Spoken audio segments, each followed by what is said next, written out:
there was a major crash on SmackDown that had some mystery about it, so we'll find out what that's all about. We'll also look at what's new with Cody Rhodes and other things. This big automobile wreck on SmackDown is where it all starts. The MFT was at a crash incident that caused a lot of damage at the start of the event. Members seeming to be the victims of the crash, they're bleeding. They're talking to the police. They're trying to get the whole scene figured out. The Street Profits and BFAB can also be seen in frame chatting to the police as well. Solo Sikoa told the police that Jacob Fatu did it, who purposely rammed into them. Given their current issues with each other, the police did take Jacob Fatu into prison as a person of interest, though that made Solo Sikoa come out to the ring and brag about Jacob's arrest, even taking a low blow at Jacob's background by declaring once a criminal, always a crook. But that's when the police car comes back to the scene. The police let Jacob Fatu go and said he was not guilty of the car crash. A brawl breaks out and it culminates with Solo Sikoa being jailed for the entire car crash incident, and Solo Sikoa insists it wasn't him. Even on his way to the police car, Solo asks Cody Rhodes for help,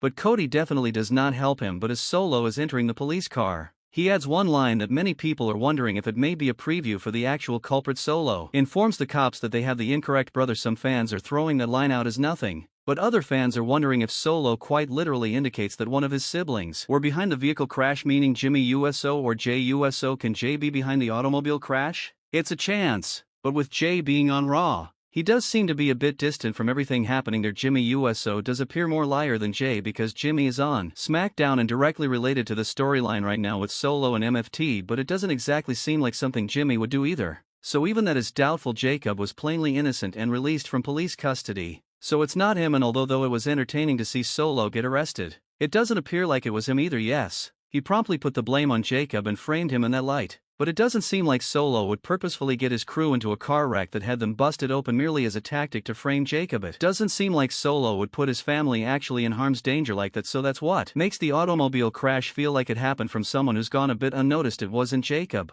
It wasn't Solo. Most likely wasn't the Usos. It had to be someone else. Well, let's go back and look at everyone that was at the crime scene itself besides Solo and MFT. The only other superstars to appear at the scene of the crime was Cody Rhodes, the Street Profits, and BFAB. So a lot of superstars in play at the scene, but it's hard to tell at the moment if they're really involved or not. The Street Profits have their own difficulties going on in the tag team division with the Wyatt Six. They don't really get anything out of purposely ramming their car into Solo's family. And then you have Cody Rhodes. Cody steps onto the scene, doesn't really care what happened in the crash. He just asks Adam Pearce for the SummerSlam contract and leaves. So is that suspicious? Cody is pretty busy at the moment prepping for John Cena, and he hasn't really been involved with Solo Sikoa in just about a full year. Thus it would be unusual if Cody was behind it, but they did double down and showed Cody conversing with Solo and walking past him while Solo was getting into the police car. If Cody is turning heel soon, or has already began doing terrible things, is it possible that he did ram into Solo's car only as a way for quiet payback for all the trouble Solo has brought him over the years?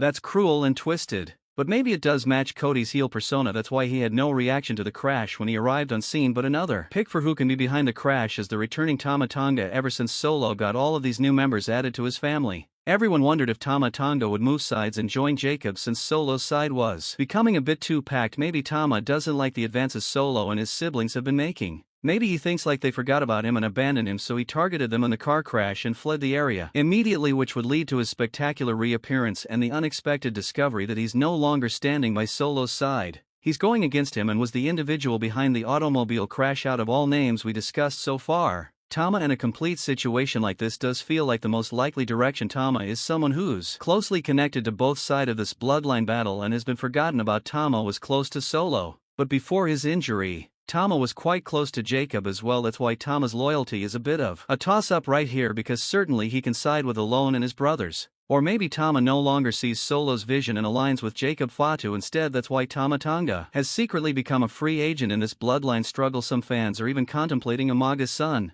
Zilla Fatu, as a likely culprit for the vehicle crash. Zilla has been anticipated to join the bloodline plot for many years now. Such a mystery plot such as this one will surely get his name put in a hat as well, so we can undoubtedly expect to see Solo Sikoa released from police custody, which could confirm that it was in fact someone else behind the automobile crash. The list of possibilities are endless, but when it comes to the most realistic reveal, it looks like that still has to travel to Tama Tonga. That's definitely the most sensible pick here, that would make the most sense. So this automobile crash undoubtedly has some mysterious elements to it, and you do wonder if there's big reveals coming from it here in the near future. We already talked over the details of the SummerSlam contract agreement between Cody Rhodes and John Cena. and how that segment basically felt like it contained the double turn. John Cena said how he legitimately couldn't do the bout at SummerSlam, but wanted to rework a new date as soon as possible. He simply departed the ring without trying to pull any dirty attacks on Cody Rhodes, but it was Cody Rhodes who conducted the dirty attack and attacked Cena from behind, slapped him with the title, and compelled him to sign the deal. It felt like Cody Rhodes and John Cena really shifted roles right now within that segment, and if that wasn't enough indication that a Cody Rhodes heel turn is approaching,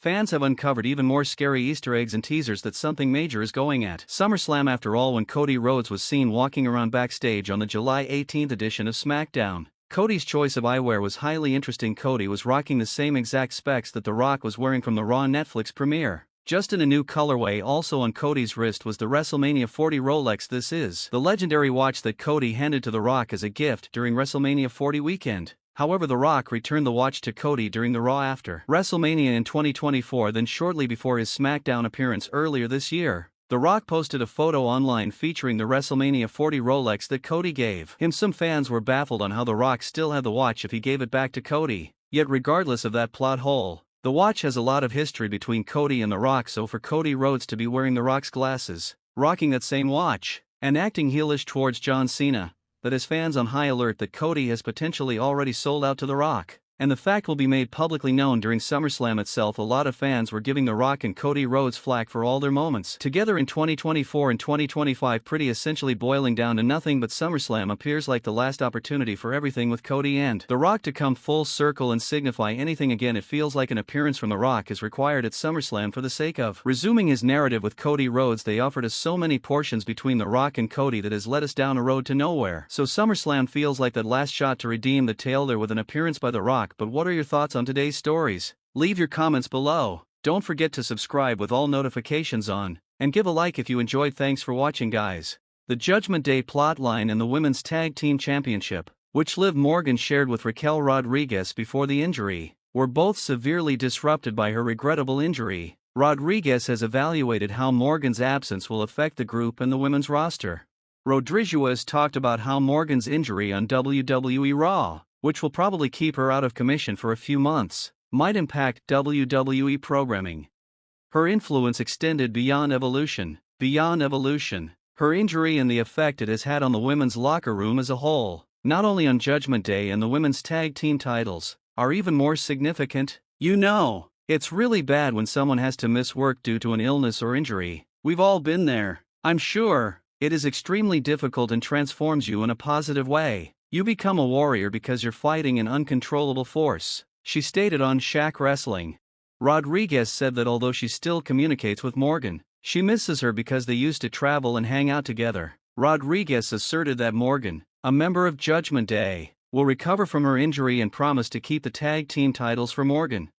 As a result, I am aware of Liv Morgan's incredible strength. I want her to know that these tag names aren't going away because I believe she will emerge from this even tougher than she was before she left. They will be well taken care of. However, she is missed on every trip and every day. We used to travel everywhere together, which is why I miss her so much, she continued. Morgan has lifted the bar for the rest of the women's division, according to the women's tag team champion, who also lauded her commitment in her storyline with Judgment Day and Dominic Mysterio.